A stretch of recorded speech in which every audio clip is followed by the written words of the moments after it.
Bon, bonjour tout le monde.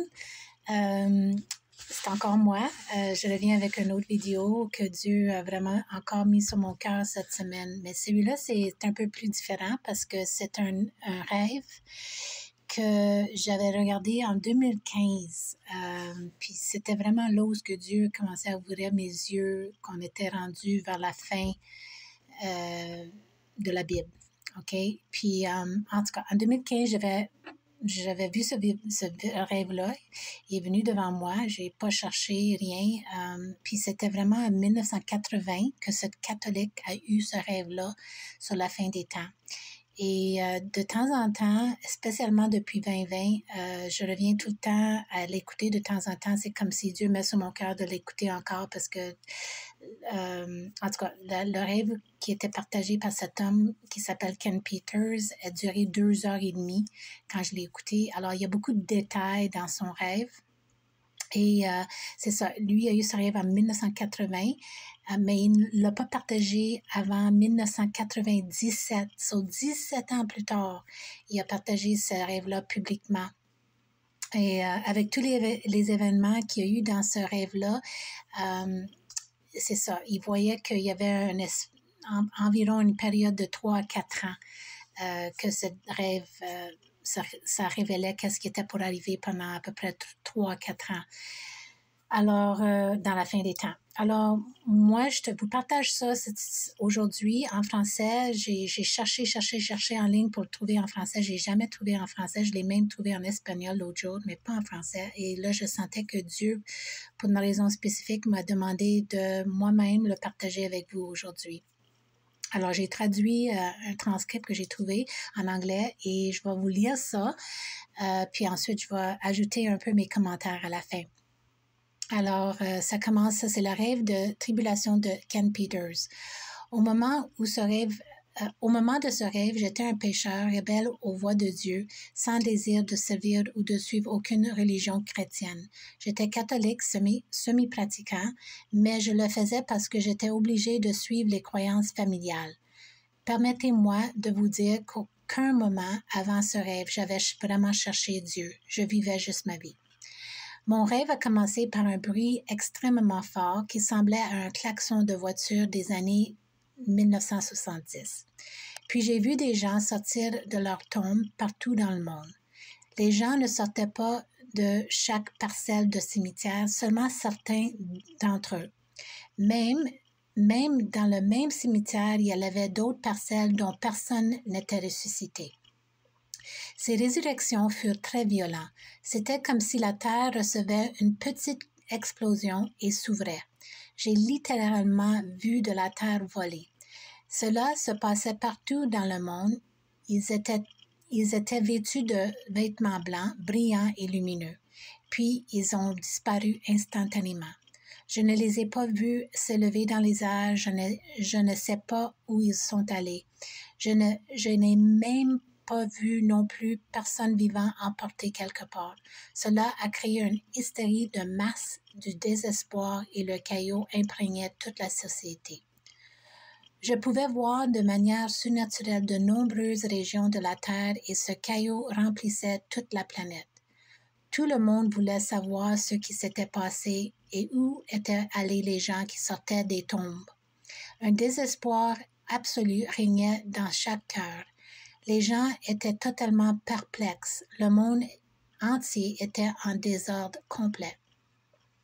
À ce stade, tous les appareils électroniques, y compris les télévisions, les téléphones, les radios et les ordinateurs du monde entier, ont été éteints pendant environ 2 semaines. J'ai parcouru les rues en état de choc. Partout, il y avait une très grande peur. Pillage, meurtre, partout. Après plusieurs jours, les communications ont commencé à revenir lentement en ligne. Cependant, toutes les diffusions radio et télévisées avaient le même homme promouvant un nouveau gouvernement et leadership. Cet homme nouveau, que je sais maintenant était l'Antichrist, émergeait pour nous diriger. Cet homme avait un peau couleur olive et les cheveux foncés. Il parlait avec une grande éloquence et un charisme. Il était apaisant et promettait des réponses à tous les problèmes. Cet homme était un beau parleur et extrêmement convaincant. Il était un maître communicateur. Il expliquait comment les personnes qui avaient disparu c'était le jugement de Dieu sur eux. Il a commencé à communiquer via les grandes télévisions à écran plat qui étaient stratégiquement placées presque partout. Partout où je regardais, tous les radios et télévisions sur toutes les chaînes et fréquences diffusaient les discours de cet homme. C'est tout ce que l'on pouvait entendre à la radio et à la télévision 24 heures sur 24. Hitler n'a pas été accepté tout de suite, mais cet homme a été immédiatement accepté par presque tout le monde. Il donnait une nouvelle direction au monde entier. Il a parlé des nouveaux temps qui s'annoncent pour nous en tant qu'êtres humains, nouvelles directives pour la paix mondiale et la nécessité d'abandonner la citoyenneté actuelle pour une citoyenneté mondiale. Cet homme parlait constamment de nouvel ordre mondial et des avantages de tous les hommes vivant ensemble en paix. Cela m'a alarmé de penser à renoncer à ma citoyenneté américaine. Je n'étais pas convaincu par le nouvel ordre de cet homme. Mes libertés et mon patriotisme ont été instantanément érodés. Des gens du monde entier ont accepté son nouveau plan à des taux stupéfiants. J'étais étonnée de voir à quel point les gens ont rapidement et sans résistance abandonné leurs droits. Je suis devenue déprimée. Comme cela est-il passé? Comment cela est-il possible? J'avais vraiment du mal à concevoir ce qui se passait. Presque désespérée, j'ai commencé à chercher des réponses. En marchant dans les rues, un jour, j'ai rencontré un homme âgé. Tout le monde était dans le désespoir, mais cet homme avait une apparence amicale. Je lui ai demandé s'il savait ce qui se passait dans le monde. Il m'a dit que la fin approchait et qu'il ne s'était pas préparé pour le jour du Seigneur. À cette déclaration, la tristesse envahit son visage. Il me dit qu'il n'avait pas été en règle avec le Seigneur. Il a soigneusement sorti un petit bible de poche et a commencé à me montrer des versets révélant mon besoin d'un sauveur. Mon cœur a commencé à se remplir de joie lorsque j'ai demandé à Jésus-Christ de me pardonner pour mes péchés et de remplir mon cœur. Cet homme avait un petit groupe de personnes qui avaient accepté le message de Jésus-Christ. Bien que nous soyons un petit groupe, nous avons commencé à annoncer l'Évangile et de répondre aux besoins des autres. On annonçait l'Évangile et ceci fonctionnait d'une manière étrange. Nous pouvions sentir que Dieu était vraiment avec nous. Ce petit groupe de disciples de Jésus avait une grande foi. C'était complètement abstrait pour moi de penser que Dieu serait réellement impliqué dans les affaires quotidiennes de ceux qui le suivaient fidèlement. Une chose très bizarre se produisait à cette époque sur la terre. Les bébés étaient abandonnés un peu partout. Presque à chaque coin de rue, des bébés abandonnés étaient laissés dans leur petit siège ou panier pour bébés. C'était très étrange parce qu'il n'y avait pas d'enfants de plus de 2 ans. Nous commençons à aller chercher des enfants partout et nous commençons à nous occuper de ces enfants. Je me suis rejoint avec ce groupe de personnes parce qu'elles étaient les seules qui semblaient avoir la paix à ce moment-là sur la terre. Un jour, un grand tremblement a secoué toute la terre avec une magnitude extrême. Des millions de personnes ont été tuées et le monde entier a été stupéfait par la dévastation, la perte de biens et des vies. J'ai vu un grand bâtiment triangulaire avec une façade tout vitrée tomber et tuer 200 personnes. Ce bâtiment n'existait pas encore. Lorsque j'ai fait ce rêve. Mais il est maintenant à l'endroit même où je l'ai vu tomber. Le tremblement de terre était mondial et je n'avais jamais entendu parler d'un tel événement atteignant des proportions mondiales. La météo a complètement changé. J'ai vu un temps d'hiver en été, un temps d'été en hiver. Personne ne pouvait prédire les patterns de météo. Toutes les prévisions météo se sont révélées inutiles. C'était comme si le météo était manipulé d'une certaine façon. Les cultures agricoles ont péri, les sécheresses ont entraîné des famines et des morts, et les morts ont provoqué des pestes mondiales. Les départements de police ont été remplacés par des forces militaires mondiales. Ils conduisaient des véhicules bizarres, mais aujourd'hui je sais que c'était des Hummers. Les hommes qui se trouvaient à l'intérieur étaient vêtus d'uniformes noirs et ils portaient des casques bleu ciel. Maintenant, je sais que c'est le bleu des Nations unies. Le nouveau leader avec ses lois n'ont pas été contestés du tout et il n'y avait plus de leader élu nulle part sur la planète. La Constitution n'était plus la loi du pays. Il était choquant de voir à quel point notre Constitution a été remplacée par une loi martiale. Il n'y avait plus de vie privée. La police militaire était partout, suivant et surveillant tout et tous. Je me suis demandé, comment cela a-t-il pu arriver dans l'Amérique si rapidement et facilement sans résistance? Nous étions totalement surveillés et traqués. La télévision nous expliquait continuellement que nous étions maintenant sauvés de tous les problèmes de la société en nous alignant avec ce nouvel ordre mondial. Ce nouvel ordre était censé avoir les réponses à nos problèmes. Ce nouveau leadership était nécessaire pour apporter le changement, pour enfin instaurer le nouvel ordre de la paix mondiale envisagé.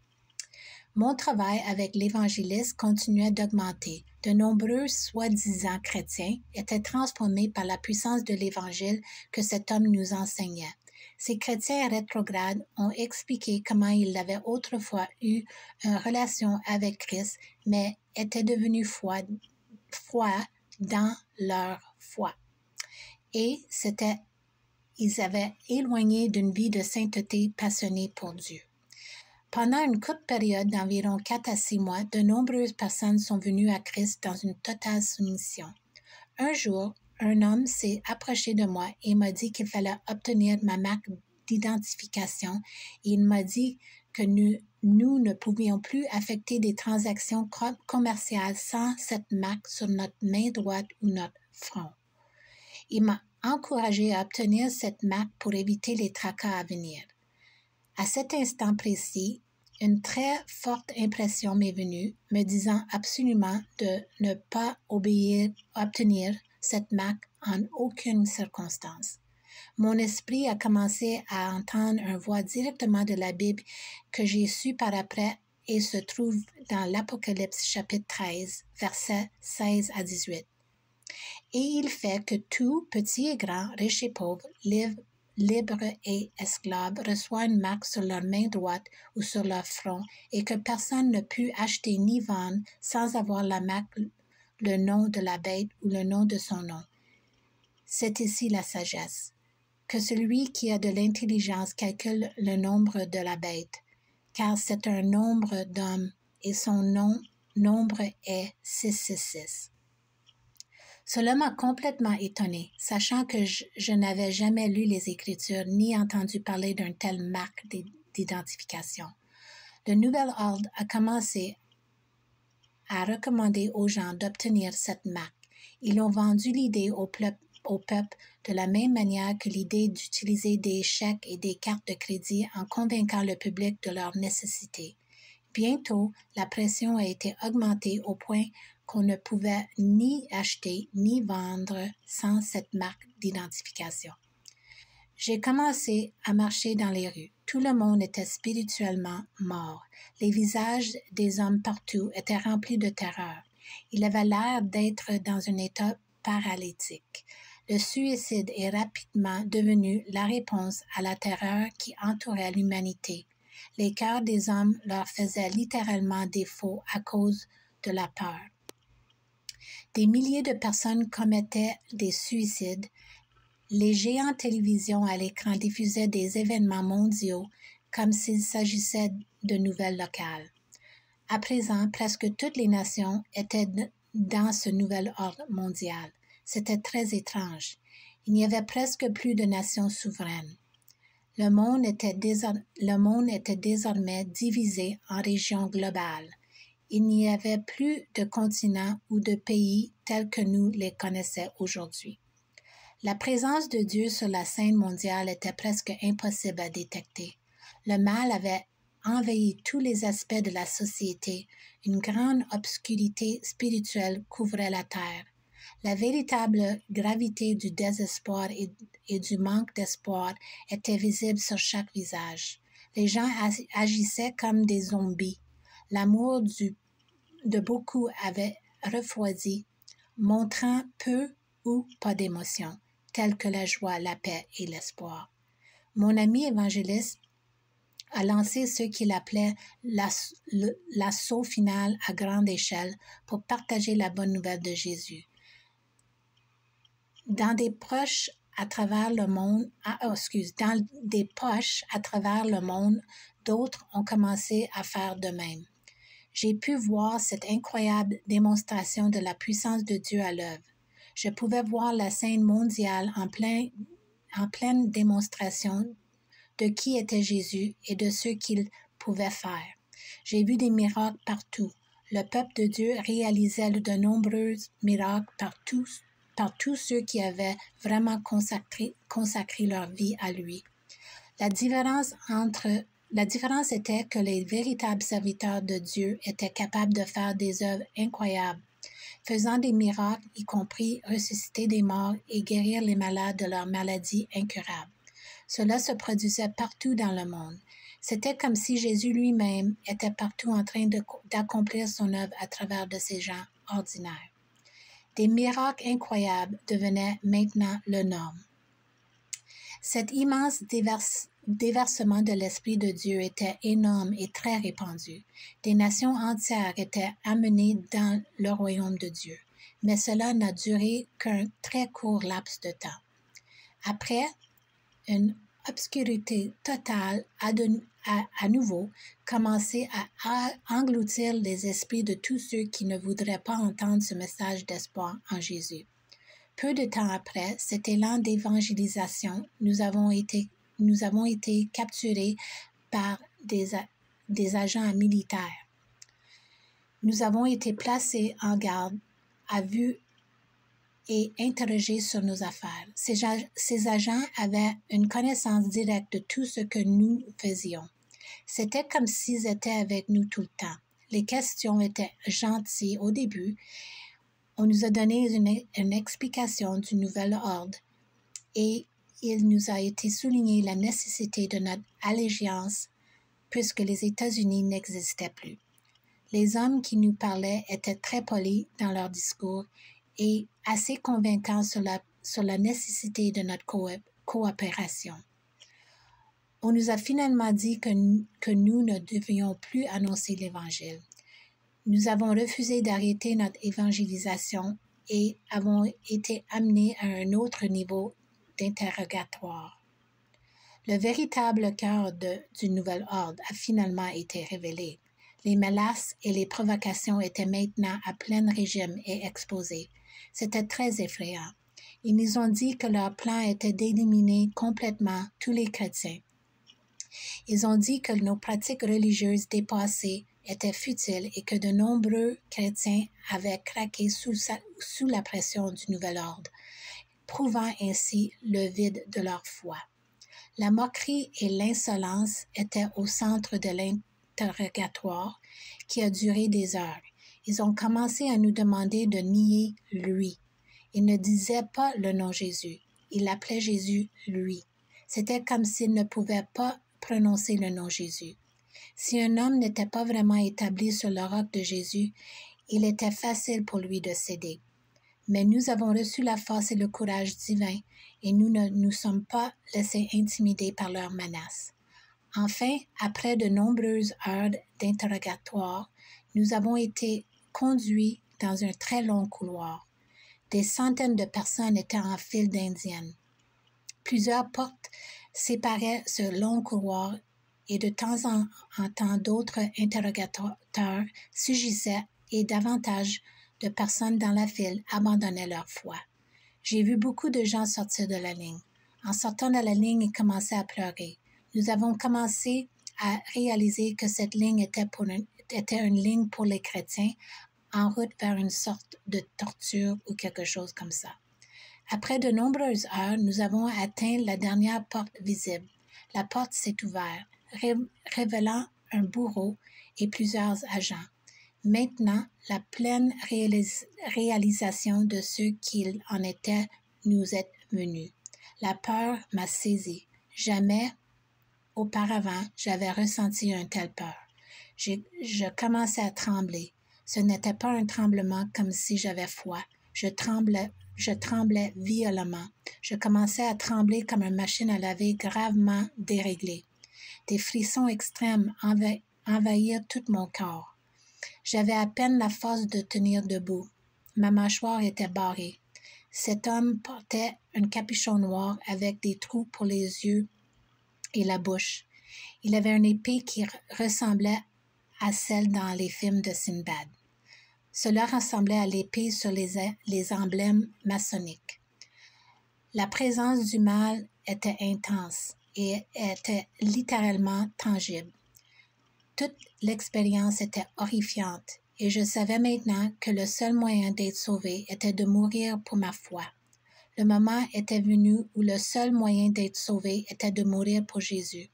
Je n'avais entendu le terme martyr que quelques fois et maintenant j'étais sur le point d'en venir un. J'ai commencé à entendre les voix fortes autour de moi. Il n'est pas trop tard, renie ta foi en lui. Et tu pourras vivre. Renie-le et tu vivras. Renie-le et tu vivras. Je ne savais pas ce qui serait mieux, vivre sur terre comme c'était ou mourir pour ma foi. La confusion totale a commencé à attaquer fortement mes pensées et mon esprit. Mon ami évangéliste a été exécuté juste devant mes yeux. Je savais que la fin arriva d'une manière ou d'une autre. Mon ami évangéliste n'avait pas peur de mourir du tout. Ensuite, c'était ma femme. Je ne pouvais pas supporter tout cela. J'étais tourmentée par les voix disant « Tu vas lui renier, tu es un lâche, abandonne et vis. » Mon esprit était dans une hystérie complète et le pire, c'est que je ne pouvais même pas parler à haute voix. J'étais émotionnellement paralysée. Ma femme était maintenant sur le point de mourir et je ne pouvais même pas parler. Tout à coup, la porte s'est fermée et je savais qu'elle était également partie. Il semblait que j'allais geler. C'était si froid et c'était terrible. J'ai commencé à craindre que je renie Jésus et renonce à ma foi. Je me suis sentie dans un désespoir complet. La réalité de renier le Seigneur Jésus était écrasante.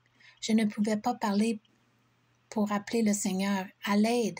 Alors, au plus profond de moi, j'ai dit, « Seigneur, sauve-moi.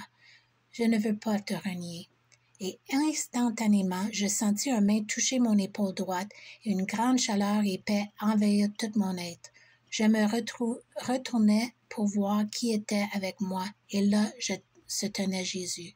Je ne suis pas sûre de comment il est arrivé là, ni s'il a été remarqué par d'autres, mais le voilà.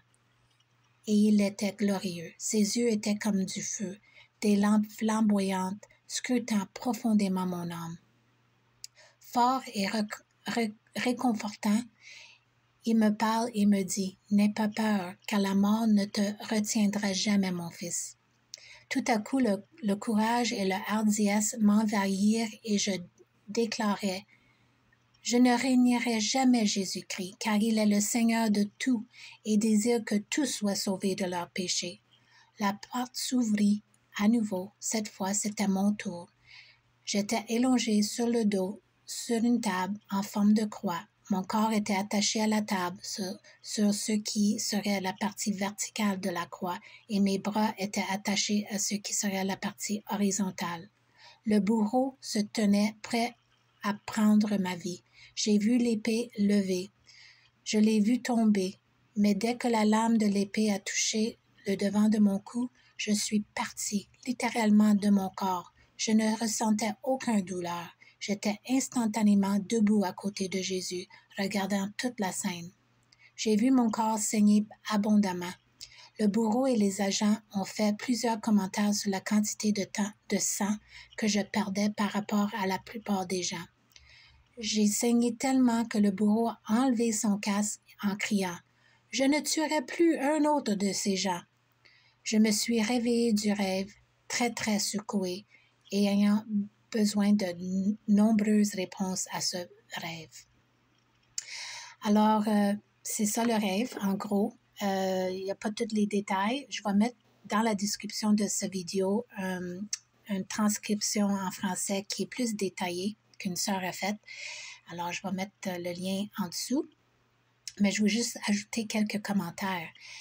Et ça, c'est qu'en 2020, après l'arrivée du COVID, j'ai senti le Seigneur me dire qu'à partir de maintenant, je partagerai la bonne nouvelle de l'Évangile d'une manière différente.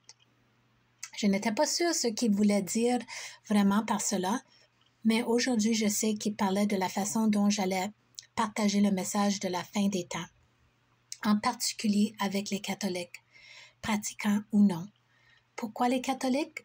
Parce que j'ai grandi dans la religion catholique et tout comme Ken Peters, qui a lui aussi grandi dans cette religion, je n'avais jamais lu la Bible. Et lui non plus. Vous voyez, nous sommes maintenant à la fin de cette livre.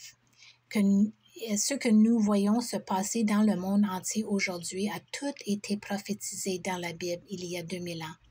En tant que croyants bibliques nés de nouveau, nous savons comment le livre se termine et que Jésus gagne la bataille spirituelle dans laquelle nous nous trouvons actuellement. Ken a expliqué qu'après avoir fait ce rêve, il savait qu'il devait trouver et lire une Bible. Et c'est qu'est-ce qu'il a fait, dans le fond. Ken a fini par recevoir accepter Jésus-Christ comme son Seigneur et son Sauveur 2 semaines après avoir eu ce rêve.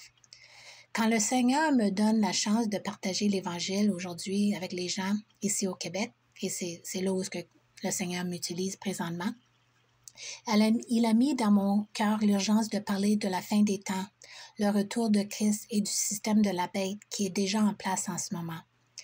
En passant, le mois passé, les Nations unies se sont réunies à New York et toutes les nations présentes se sont mises en accord avec un document qui permet à cet organisme mondial de prendre le contrôle des nations souveraines en cas de chaos mondial.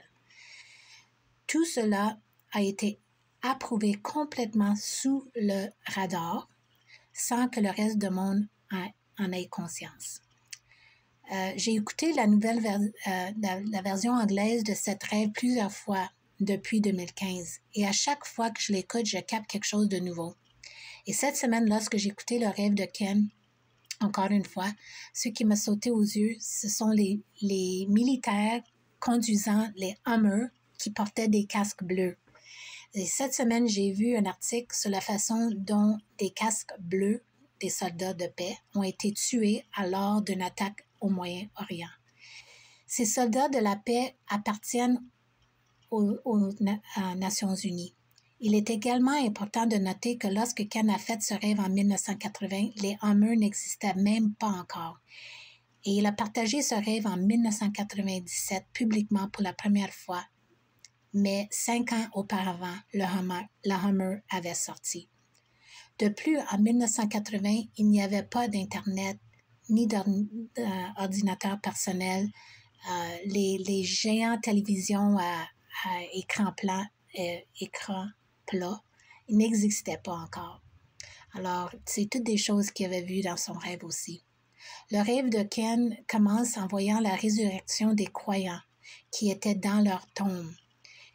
Il n'a pas vu l'enlèvement d'aucune personne vivante. Cependant, ce n'est pas parce qu'il n'a pas vu cet événement que les croyants vivants n'ont pas été pris aussi en même temps. On voit dans la Bible, dans 1 Thessaloniciens, chapitre 4, versets 16 et 17, et aussi dans 1 Corinthiens 15, versets 51 et 52, que les croyants vivants seront enlevés avec les morts en Christ sur les nuées pour rencontrer le Seigneur dans les airs. Okay? Ça va arriver à la fin des temps, avant la grande tribulation, avant le jugement de Dieu et la colère de Dieu tombe sur l'humanité. Il va venir chercher les croyants nés de nouveau et ceux qui sont morts en Jésus. Il est aussi intéressant de noter que Ken n'avait jamais vu aucun enfant de plus de 2 ans dans son rêve. Et gardez à l'esprit que j'avais dit au début que Ken savait que son rêve s'étendait sur une période de 3 à 4 ans. La Bible dit clairement que les enfants ne seront pas jugés avant un certain âge de responsabilité. Il semble donc que dans le rêve, les enfants ont été enlevés avec les croyants nés de nouveau. Les bébés abandonnés qu'il a vus dans son rêve alors semblent être ceux qui étaient nés après l'enlèvement. La première fois que j'ai écouté ce rêve en 2015, je me souviens que Ken avait rencontré comment il avait expliqué les personnes qui ont disparu. Il y avait une explication pour les gens qui avaient disparu, en disant que les extraterrestres les avaient enlevés. Et c'est bizarre parce que cette partie du rêve aujourd'hui a été supprimée du rêve qu'on peut trouver en ligne. Je trouve ça très particulier. Surtout que nous commençons à voir à nouveau dans les nouvelles comment il y a des gens qui voient des objets volants non identifiés et d'autres phénomènes bizarres dans le ciel à ce temps-ci. Et même le Pentagone en parle. Si vous manquez l'enlèvement parce que vous n'avez pas donné votre vie à Jésus, vous saurez qu'est-ce qui est arrivé, que le mensonge qu'ils vont dire à l'humanité, à tout le monde, aux nouvelles et whatever, c'est que les extraterrestres sont venus les chercher. Et vous allez savoir que c'est un mensonge parce que vous avez entendu ça dans la vidéo que je fais présentement.